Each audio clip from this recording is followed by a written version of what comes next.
On July 29, 1993, in Alice, Texas, a crew of workers on Cutoff Road was conducting road work in a quiet place called Tellico. The day was blistering hot, with temperatures around 100 degrees Fahrenheit. To escape the relentless sun, the workers frequently ventured into the woods to cool off. During one such break in the afternoon, a few workers decided to explore the area. By chance, one of them noticed an object lying under a pile of leaves and sticks. As they approached, to their horror, they discovered a naked human body. The corpse was that of a girl, missing her hands and head. The scene was gruesome. Her genitals and chest had been slashed and exposed, and a large incision revealed her internal organs. The workers immediately called the police, who arrived at the scene within 10 minutes. Before starting their investigation, the police cordoned off the entire forested area to preserve any evidence that might help solve the case. While securing the area with police tape, they stumbled upon another body under a bridge just 200 meters from the first. This second victim was a boy, fully clothed and not mutilated. He had been shot twice in the head. Upon searching his pockets, police found a library card identifying him as James Brian King. Identifying the girl was much more challenging, as all distinguishing features had been destroyed. Despite the clear connection between the murders, one question puzzled the investigators. Why was one victim mutilated beyond recognition, while the other was left relatively untouched? Was this the work of one person, or several? As the investigation and search efforts continued, several police officers went to James Brian King's home to inform his family that they had found his body. The officers showed the wallet to his parents, who confirmed it belonged to Brian. It turned out Brian was only 14 years old when his body was discovered. Officers spoke with Brian's biological father, James King, and his stepmother, Donna, informing them that a female body had also been found nearby. At that moment, James and Donna broke down in tears and grief because Brian had a 13-year-old stepsister who had been missing for several days. Both Brian and his stepsister, Christina Benjamin, had been missing since July 26th. 3 days before the bodies were found, the parents had reported their children missing when they didn't return home from a walk. Brian and Christina were both still children at the time of their murder. They lived in Garrett, Texas, a small rural town in Ellis County, with Brian's father, James, and Christina's mother, Donna. Garrett was a very small town with a population of just 447 in 2000 and 800 in 2010. James King was the last person to see Brian alive. Around 11 p.m. on July 26, 1993, Brian was sleeping outside in a hammock, which was not unusual for him during the summer. James went to bed but was awakened in the middle of the night by the sound of a car passing by. He looked out the window and saw a brown Subaru parked in their driveway. Next to the car stood Brian, talking to a man sitting in the driver's seat. James thought his son was probably talking to a friend and calmly went to the bathroom. A few minutes later, he looked out the window again. This time, he saw his son getting into the car and driving away. James assumed Brian had gone out with friends. However, he was still a bit worried. He paced the room for about an hour, but eventually went to bed. The next morning, James checked Christina's room and noticed her bed was made. He then checked Brian's room and found his bed made as well. The children had not slept at home and had not been in contact, which was very unusual for them. James and Donna waited a few hours before going to the police. Around 3 p.m., they filed a missing persons report. The police had not yet started the search when the bodies were found. Despite the horrifying discovery, James and Donna hoped the female body was not their daughter Christina, since the identifying features were destroyed. Meanwhile, the remaining police officers continued to search the crime scene and found very valuable evidence. Near where the female body was found, officers discovered long blonde hair tangled in a barbed wire fence. They also found several short blonde hair strands. It was later determined that the long hair belonged to Christina, while the short hair likely belonged to the killer. The amount of hair found led officers to conclude that there had been a struggle between Christina and her killer, as clumps of hair on the fence indicated she fought for her life until the end. Unfortunately, the killer still overpowered her. Brian King's clothes and shoes were sent for examination, which revealed a tiny brown fiber on the front of his shoe. This fiber did not match any fibers found on Brian's body. Experts decided to investigate this small detail further and discovered that the fabric was used in the upholstery of Japanese cars. Shortly before his disappearance, Brian was indeed seen getting into an unknown Subaru. Police questioned several neighbors, but no one saw anything that night. However, one witness provided intriguing information, stating that on July 26th he had spoken with Brian and Christina, who mentioned they planned to meet a guy named Jason that night. The kids had no known friends by that name, making it a challenging lead for the police to follow, as Jason is a common name. A few days later, an anonymous caller provided the police with crucial information. The caller expressed concern about a man named Jason Massey, suggesting the police should investigate him. Interestingly, the police had not yet released the name of their suspect, indicating that the caller had provided the information independently. Jason Eric Massey, who was 21 years old at the time, was born on January 7, 1973, in Ellis County, Texas. He had lived in his hometown his entire life, raised by a single mother who faced ongoing financial difficulties. Due to this, they often couldn't afford to pay rent and had to move constantly. Sometimes Jason, his sister, and his mother had to sleep on the streets or in homeless shelters. His mother was constantly on psychotropic medications, which eventually led to addiction. Jason also had a stepfather who was a drug addict and frequently abused him. There were times when, with almost no food in the house, his mother would eat the last scraps in front of the children and laugh at them. Other times, she would leave Jason in the car and spend the entire night in a bar. All these events had a negative impact on Jason's unstable psyche. He developed a disturbing pleasure in hurting animals and soon amassed a collection of skulls, which he stored in a refrigerator. At school, teachers also began to notice Jason's strange behavior. One teacher noticed that Jason had brought a book about Charles Manson to school. Charles Manson was a cult leader and serial killer. This teacher expressed concern about the books that Jason was reading. Jason simply replied that Charles Manson and Ted Bundy were his idols. They were his heroes, and he actually wanted to be like them. This was not the answer the teacher expected. Jason's words deeply troubled him, and a few days later, he tried to contact Jason's mother to express his concerns. However, the family had moved again, and the teacher was unable to reach her. When Jason was 18, his mother entered his room to clean up. She was alone in the house and stumbled upon his personal diary, which he had been keeping for 3 years. She began reading and was horrified by its contents. Jason had compiled his own list of girls he planned to kill and expressed his desire to become a serial killer. It was not just a desire, it was a goal. It was time to embark on this sacred journey, he wrote.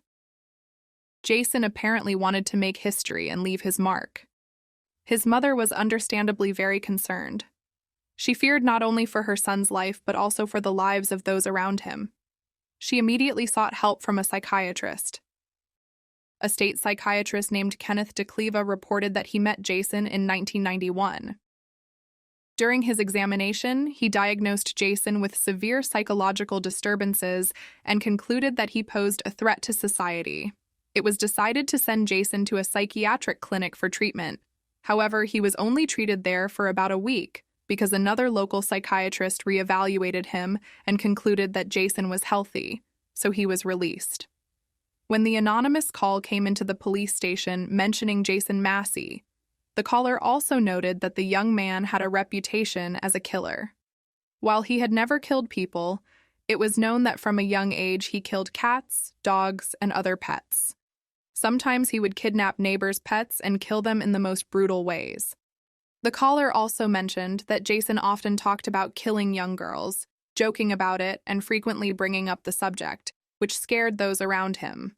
However, they didn't see him as a threat because Jason had been talking about such things for years without actually committing murder. The caller provided a list of names of people close to Jason Massey.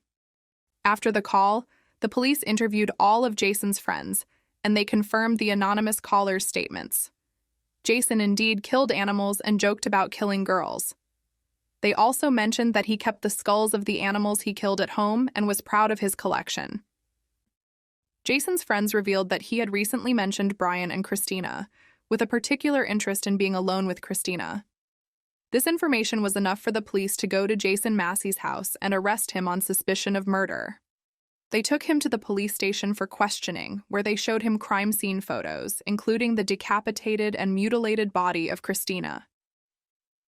Jason reacted with apparent disgust, claiming the images terrified and horrified him, and he refused to look further, expressing sympathy for the poor girl who had been killed in such a horrific and inhumane way. Despite Jason's attempts to display his aversion to the photos, the police knew it was all a lie. Extracting information from him became increasingly difficult, but the detectives had several pieces of evidence from the crime scene, including a small piece of fiber from a Japanese car and short blonde hairs. Jason drove a Subaru, which they immediately checked. Officers removed the car's floor mats and sent them for examination. In the trunk, they found duct tape and a receipt from Walmart for the purchase of handcuffs, a hunting knife, and .22 caliber bullets, the same type of bullets used to kill Brian. A Walmart cashier recalled serving Jason a few days before July 26th. She found it strange that a young man was buying handcuffs, as no one had purchased them before, and she wasn't even aware they were in stock. Jason was the first person to buy them from her, and the other items, a hunting knife and bullets, also raised her suspicions. When the officers returned to the police station, they received a call from a car wash employee who reported seeing Jason Massey on July 27th, the day after the murders. Jason had meticulously cleaned his car inside and out, removing almost everything from the vehicle and scrubbing it thoroughly with cleaning agents. This behavior seemed suspicious, prompting the officers to visit the car wash. Fortunately, the car wash employees had not yet discarded the contents of the vacuum cleaner that Jason used that day. The police seized the vacuum contents and sent them to the lab. Experts discovered a large amount of long blonde hair in the debris. The hair found in the vacuum cleaner was compared to the hair found on the fence in the woods, and with Christina's hair from her hairbrush. The DNA matched. This confirmed that the body was Christina's, and she had been in Jason's car before her death. The short blonde hairs found on the fence were also compared to Jason's hair, and the DNA matched again. The fiber found on Brian's shoe matched the material of the mats in Jason's car, indicating Brian had also been in the car that night. These pieces of evidence were enough to charge Jason Massey with the murders of Christina Benjamin and Brian King. Despite the mounting evidence, Jason did not admit to the murders or reveal the location of the rest of Christina's body parts. Based on the crime scene analysis and witness statements, police reconstructed the events leading up to the murders. Jason had a friend named Christopher Nowlin, who introduced him to Christina about 10 days before the murders. Christina and Jason had hit it off, with some flirting, and Christina mentioned she would like to go out at night sometime. The day before the murders, Jason told her he would pick her up at midnight and honk for her to come out. He confided in Christopher that he wanted to kill Christina and dismember her body, but Brian was in the way. Christopher didn't take this seriously, as Jason frequently talked about killing, but never acted on it. On the night of July 26th, Jason arrived at Christina's house and honked. According to Brian's father, who saw his son get into the car, Christina was likely already in the car with Jason, as he didn't see her outside. Perhaps the young people met earlier and spent some time together driving around the city before deciding to pick up Brian. Christina likely persuaded Jason to pick up her brother. It's believed that the three of them drove around for several hours before Jason took them to a secluded spot where his behavior suddenly changed. Massey pulled out a gun and shot Brian in the head at close range. The police theorized that Jason eliminated Brian first because he was an obstacle to his more sinister plan. It was easier to get the boy out of the way. When Christina realized her life was in danger, she bolted from the car and tried to run away. At some point, she managed to distance herself from Jason, who chased after her. She fled deeper into the woods, and Jason, fearing she would escape, drew his gun and shot her in the back. When Christina fell, he returned to his car, retrieved the hunting knife and hammer he had purchased from Walmart a few days earlier, and set out to fulfill his twisted fantasy.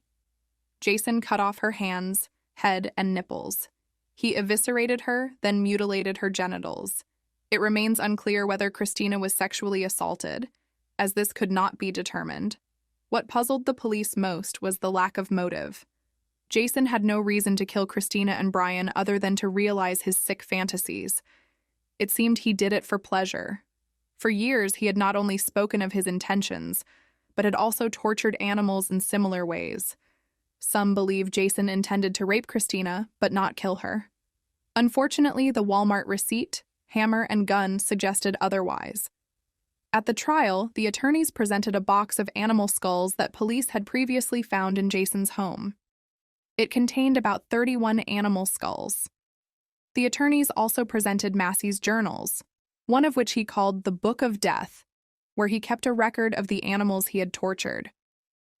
In another journal, he described his desire to become America's most wanted serial killer, with plans to kill around 700 people. Jason's ex-girlfriend testified that after their breakup, he sent her threatening notes and eventually sneaked into her yard and killed her dog. He placed the dog's body on her father's car and smeared blood on the bumper. These testimonies, along with Jason's diaries and his collection of skulls, clearly indicated that he had planned not just one, but multiple murders. The tragic events might have been avoided if an accurate diagnosis had been made by a psychiatrist in the past. On October 6, 1994, it took the jury just 15 minutes to find Jason Massey guilty of murder. He was sentenced to death. One of the prosecutors remarked, "It's almost a miracle we caught him so quickly. I've met many like Jason, but never anyone so inhuman." Jason was executed by lethal injection on April 3, 2001. The parents and grandparents of the victims witnessed the execution. Before the injection took effect, Jason confessed to the murders and seemed to express remorse, attempting to console the victims' parents. He claimed that Christina did not suffer as he killed her before mutilating her body. He also revealed that the remaining parts of Christina's body were in the Trinity River. As the injection began, Jason looked at his family and quietly said, "I am so sorry." Jason Massey died without achieving his dream of becoming a world-renowned serial killer. Divers searched the Trinity River but were unable to find Christina's remains, likely carried away by the current and buried in an unknown location.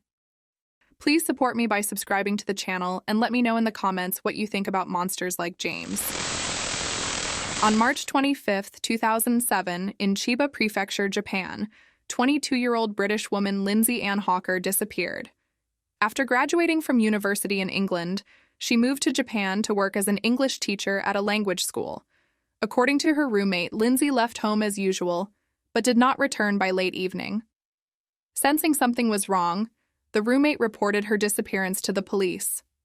The next day, on March 26th, the police began investigating by reviewing surveillance camera footage near Lindsay's home. The footage captured an unknown man lingering around her residence. This man had recently visited Lindsay at her home, and her roommate clearly remembered his face.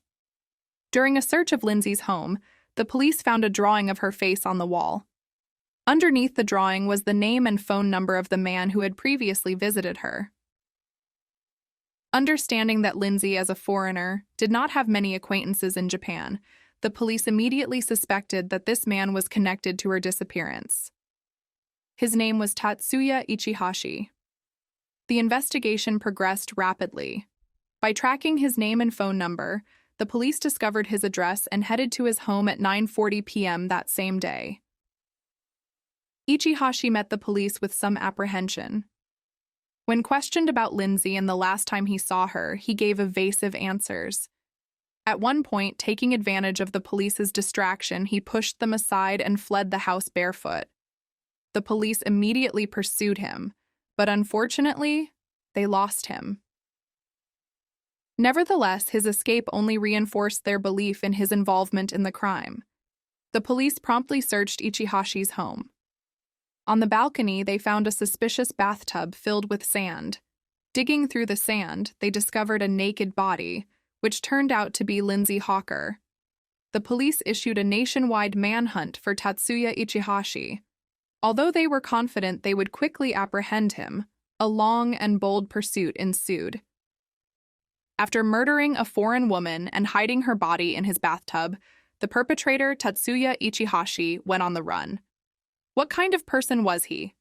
Both of Ichihashi's parents were doctors, indicating he grew up in a well-off environment. However, despite his privileged upbringing, he repeatedly failed to enter medical school, his primary goal. Eventually, he enrolled in a different university but remained unemployed after graduation, still relying on his parents for financial support. Ichihashi had a unique talent for drawing caricatures of people, a skill he used to his advantage. According to Lindsay Ann Hawker's roommate, 4 days before her disappearance on March 21st, Lindsay was approached by a man at a Tokyo train station who followed her to her home. This man was Tatsuya Ichihashi. He entered Lindsay's house, drew her caricature to win her favor, and exchanged addresses with her. Ichihashi then requested private English conversation lessons from her. Seeing it as a good opportunity to earn extra money, Lindsay agreed. On March 25th, they met at a cafe for the lesson. Ichihashi claimed he had forgotten to bring the payment and suggested they go to his apartment to retrieve it. Once inside his apartment, Ichihashi turned violent, binding and beating Lindsay before raping her. He then confined her in a portable bathtub. The next day, on March 26th, Lindsay attempted to escape but was caught by Ichihashi. In a fit of rage, he strangled her to death. He then placed her body in the bathtub and covered it with soil, hiding it in his apartment. What was astonishing was that Ichihashi had a girlfriend at the time. The day before he murdered Lindsay, he went on a drive with his girlfriend, enjoying a date. On the day of the crime, he told his girlfriend not to come over, claiming he was tired. This raises the question, why would a man with a girlfriend commit such a heinous crime? What was the reason for Lindsay Ann Hawker's murder? According to the Japanese police, Tatsuya Ichihashi impulsively killed her after she rejected his romantic advances.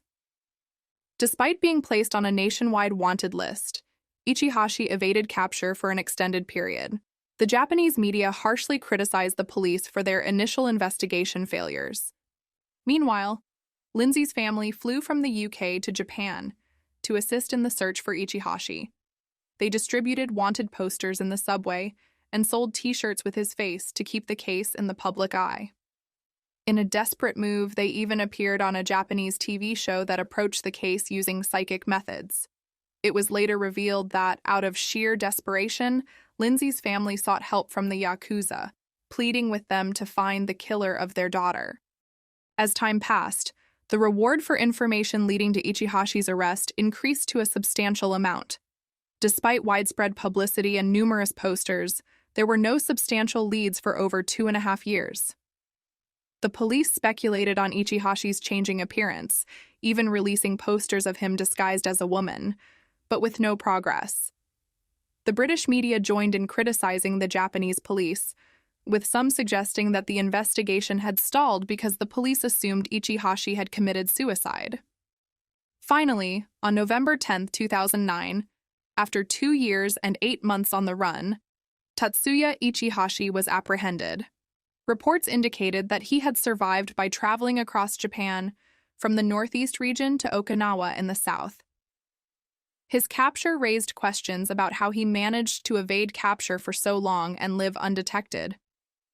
Interest shifted to Tatsuya Ichihashi's testimony regarding his escape.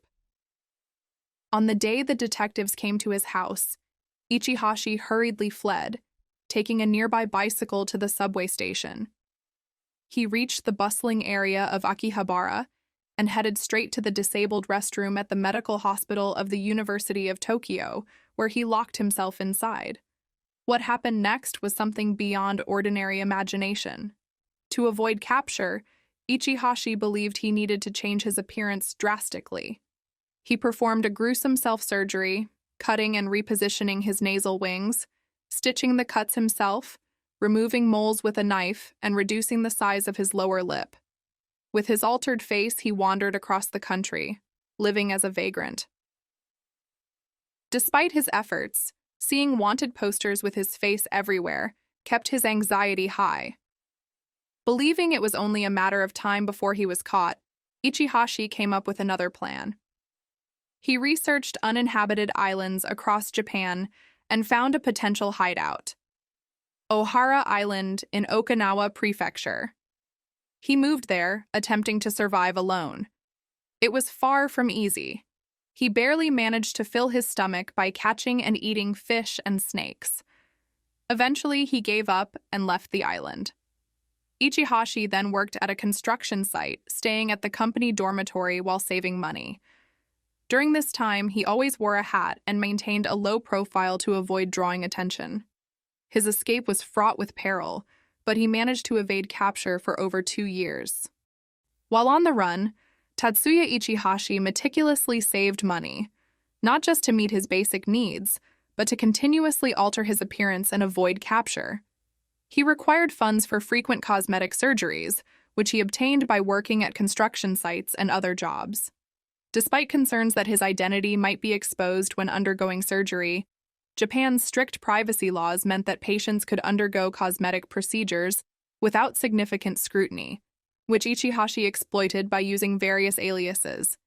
He gradually transformed his face, narrowing his lips, altering his cheeks, and making other changes until he looked nothing like his wanted poster. On October 23, 2008, he visited a plastic surgery clinic in Nagoya for a nose augmentation. The doctor, having a keen eye, felt that Ichihashi seemed familiar. During the consultation, the doctor took photographs for the procedure, which he later used to alert the police, suspecting the patient was the wanted fugitive. The police, who had long suspected Ichihashi was altering his appearance, confirmed his identity from the photos. They waited for his return to the Nagoya clinic for further treatment, but he eluded them once again. However, on November 10, 2009, Ichihashi was finally spotted in Osaka. An employee at a shipping company recognized him and reported him to the authorities. At the time of his arrest, Ichihashi was wearing a brown hat.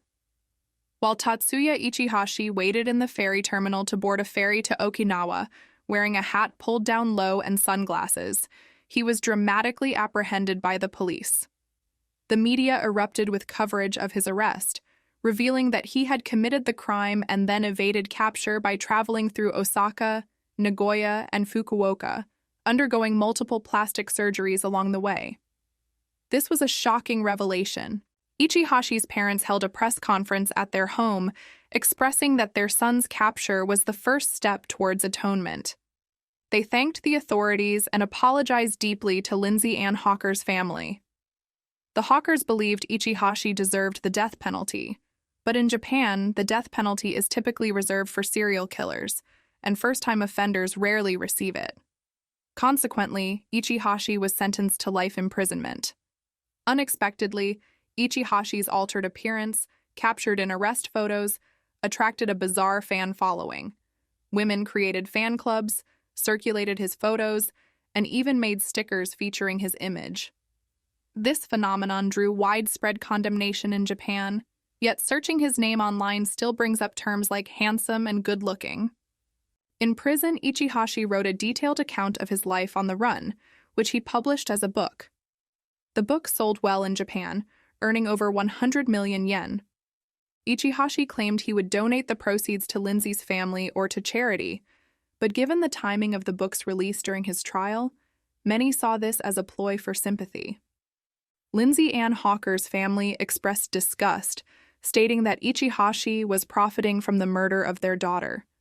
The case continues to be remembered in Japan for its shocking and grotesque elements. In 2013, a film titled Until Ichihashi is Caught was released, based on the events surrounding Tatsuya Ichihashi's capture. The movie's portrayal of the criminal's perspective was criticized for seemingly giving a platform to a murderer. Despite the controversy, the film succeeded in drawing public attention. Lindsay Ann Hawker's family issued a strong statement condemning the film, criticizing Japan for allowing such a narrative to be produced. Some in Japan also voiced concerns, fearing the movie would give the impression that the country glorifies murderers. In 2017, another Japanese thriller film, Rage, loosely based on Ichihashi's case, was released.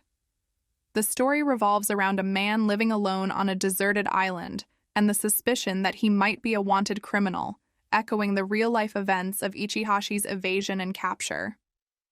Although the film primarily explores themes of human suspicion, it inevitably reminds audiences of Lindsay Ann Hawker's tragic case. These films sparked debates on whether such content, which could be perceived as glorifying or justifying criminals, would be produced in other countries. The consensus remains that crimes and criminals should never be justified or turned into heroes under any circumstances. This is a critical reflection on how societies handle the portrayal of crime in media.